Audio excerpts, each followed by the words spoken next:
My divorce and the chaos that it caused. I met this young lady in a gas station one day. I'd seen this beautiful little girl in a red dress with curly hair and brown eyes, big old smile, and the little girl's, looking at me and laughing and smiling. So I stopped and talked to her and said hello to her mother, and then went on about my day. I went and paid for my stuff and left. And about, I don't know if it was 3 weeks later or a month, somewhere around there, I was in the grocery store shopping and ran into the same lady and her daughter, and we were talking and whatever, and I ended up asking her on a date. And she said the reason she said yes was because the guys that had been asking her out never included her daughter and, didn't want to talk about babysitting or whatever.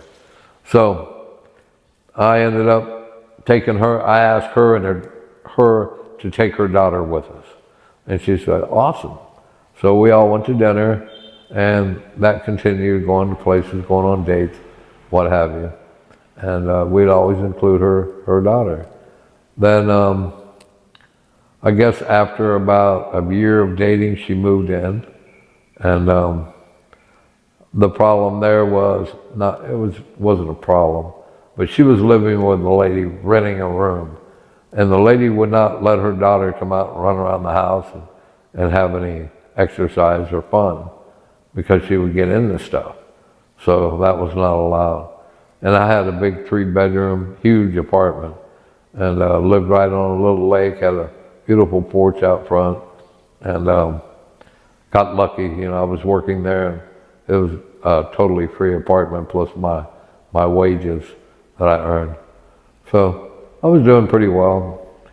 So she ended up moving in with me, and things were rocky here and there, but we ironed through it. Then after about year, I guess 5, she was having some real issues, real problems. So I took her to the doctor, and that doctor sent her to a psychiatrist. The doctor figured out that she was bipolar. So she put her on medication, and that was helping.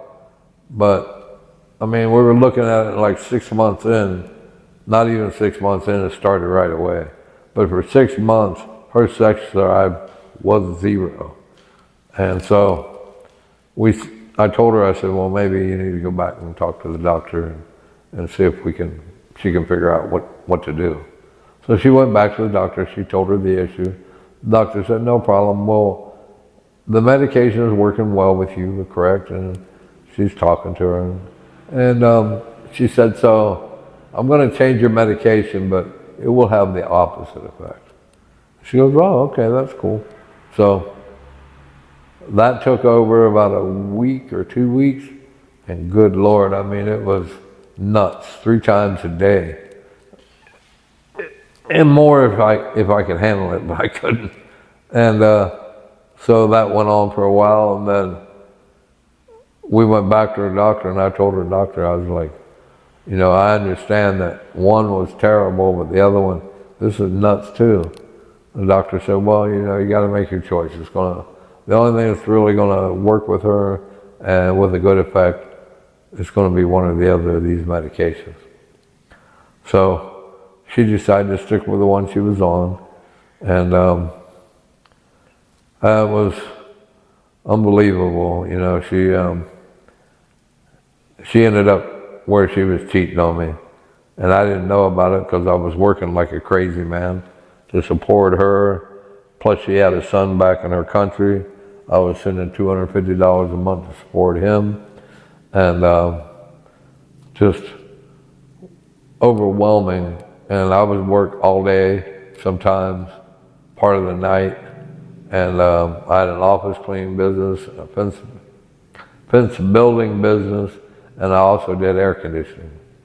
So that kept me very busy. She was supposed to do the cleaning part with her and her friends, but that ended up not being done. But a couple of them paid very well, So I continued. I mean, there was one car lot, big Ford dealership that I cleaned. It was $3,800 a month just doing that. And it only took probably about an hour and a half a night with 2 people. And after I paid my worker, you know, I still had a pretty good income off of that. So in the meanwhile, we had gotten together in about 2004, my son was born, and which he is now 20. And he was wonderful. I mean, this boy, I could not have asked for a better son. He was amazing all through his childhood and still is amazing. I love that boy to death. And he's doing well for himself. He has a job. He goes to college full time and taking care of business, taking computer science. So anyway, back to the divorce. She, her sex drive was more than what I guess I could handle. So she started going out. I didn't know anything until my kids came to me one day, and my son, and said, "Daddy, this man was driving Mommy's car today, and me and Rachel were in the back seat, and he said, I don't like it. And the man was trying to buy me things and do things for me, and I didn't want it, and I didn't like him. And I didn't understand. My mommy kissed him, and I think she's only supposed to be kissing you." I was like, "Yeah, that's true." So I called her mom into the kitchen where I was, and I was like, "Hey, we need to have a chat." And we started talking, and she told me, "Yeah, sorry, but he's just a really nice man. This guy drove all the way down, knowing she's married, knowing we live together, knowing I have a stepdaughter I'm raising and our own child. He didn't care. And he was married, and he was some kind of big contractor up in New Jersey or something. And so I guess this is probably not his first time. So he played around with her for a few weeks, and then, I mean, it was just insane. So I said, "Well, I'm not going to live like this. We need to get a divorce." And she said, "Okay." She said, "I don't have any place to go, so if I leave here, I'm taking the 2 kids and we're going to go live in a homeless shelter. And that's on you." I was like, "No, it's not on me, that's on you. But what am I going to do? I'm not going to have my kids living in a homeless shelter." So we just stayed in different rooms, and she went out and did her thing, and I did my work and kept up what I was doing and tried to just keep it out of my mind and ignore it as for what was going on. Then she started again with another guy, a guy that I knew, and I just said, "Okay, well, this is not going to work." But I stuck it out for 1.5 years, living in the same house with this woman, even though she was cheating on me, talking to other men in the house. I could hear them. I even heard from the kids that one of the guys worked for Wendy's, and he claimed that a manager there, and he claimed that he was a chef and wanted to come over to the house and cook dinner. I was working, so he came over to the house and cooked dinner. Then he told her, "You need to figure out a way to get rid of him and get him out of the house." And so one day I came home from work, and she came outside. I was walking in, she came out, and she started screaming. And I was like, "What is going on with you?" And she said, "Help, help, he hit me." I was like, "What? I didn't touch you. I don't know what you're talking about." So one of the neighbors, Jamaican fella, he called the police. Police came, and he asked me, "Did you hit your wife?" I was like, "Absolutely not." And he said, "Well, she claims you did, and the daughter claims you did." I was like, "I haven't even been home. I haven't touched her. And, you know, I've never physically abused her in any way, shape, or form.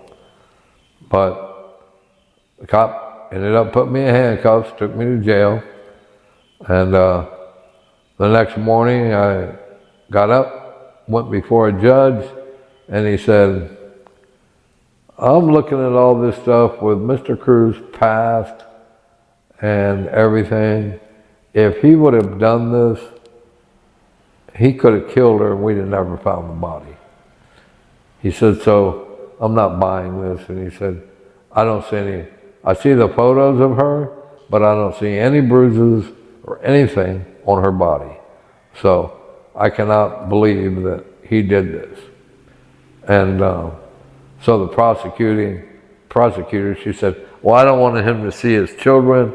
I don't want, him to be able to go to the house or anything. The judge, well, that's too bad because he didn't abuse, this just doesn't make any sense. So I'm throwing the case out. And Mr. Crew, you can go home, go to your house not with a cop from the city that arrested you, but with a county deputy sheriff.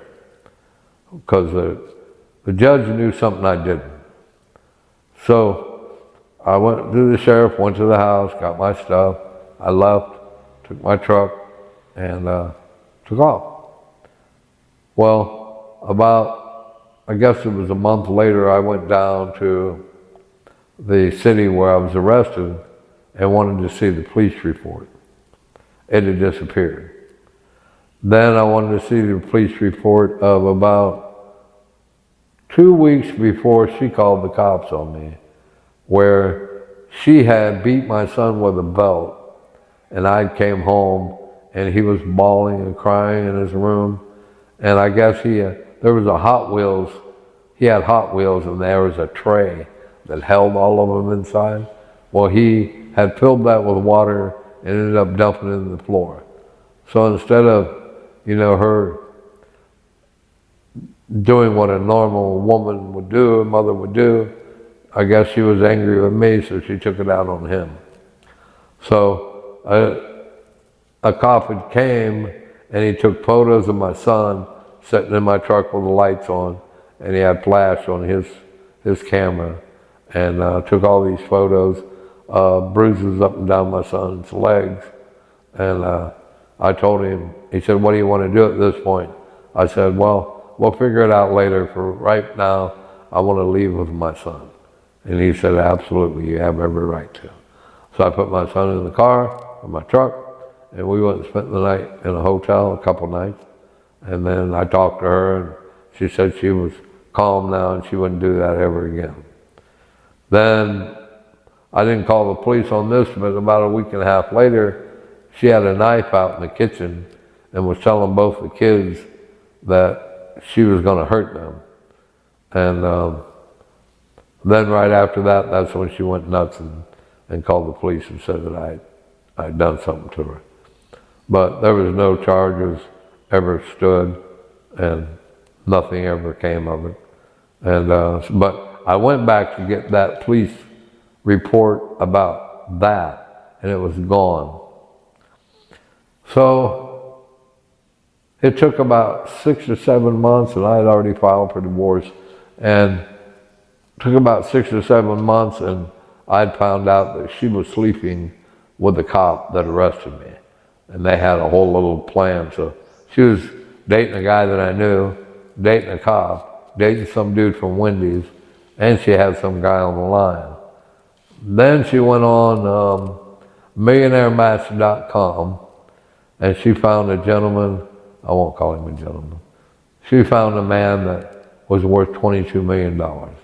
And he lived in Lakeland, Florida, and we lived in Orlando. So she gave me 2 weeks notice that she was moving out and moving in with him. In the meanwhile, this man was married, and he'd been married for over 30 years. And he had 5 children. So he was trying to get his wife out of the house so he could get this younger, better looking woman or whatever what was in his mind.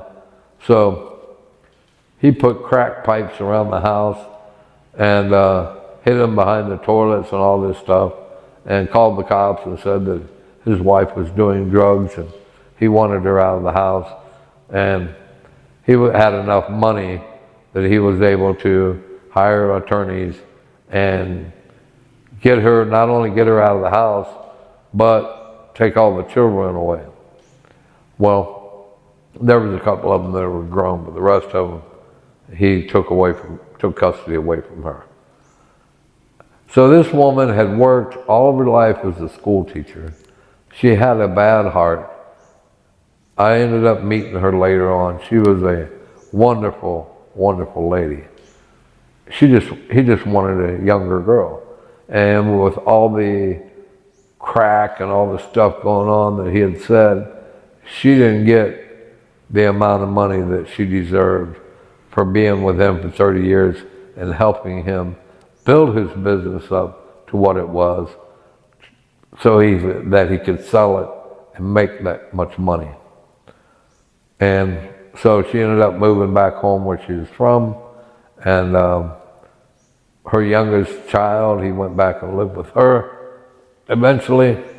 And because my ex he wanted to move to California and buy another company. So she said, well, I'll go to California with you and we can get married, but I don't want your children there. I just want my two and me. And so this dude gave away his kids so that he could be with her. At that moment in time, when I found out about that, I lost all and any respect I had for him, which I didn't have much anyway. I don't care how much money you got. That doesn't mean you're a good person. So they went to California and the divorce got finalized. These two got married. She came back to me because she had been married to me to get her. She had had a green card before I met her, and she wanted to get her citizenship.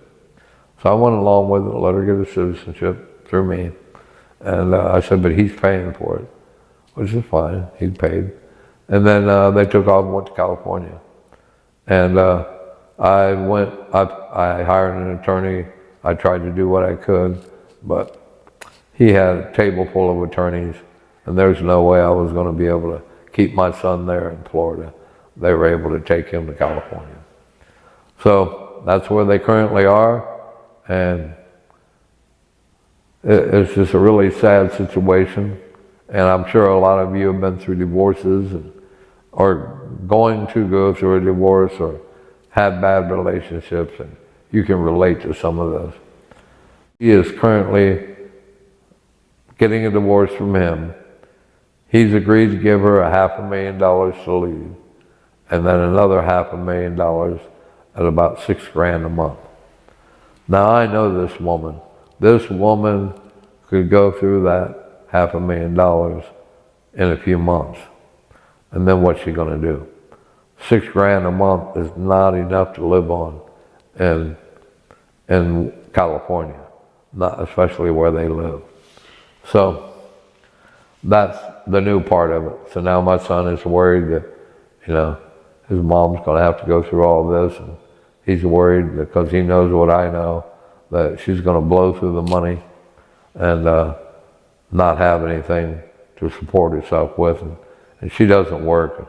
She pretty much never did from the time I met her on.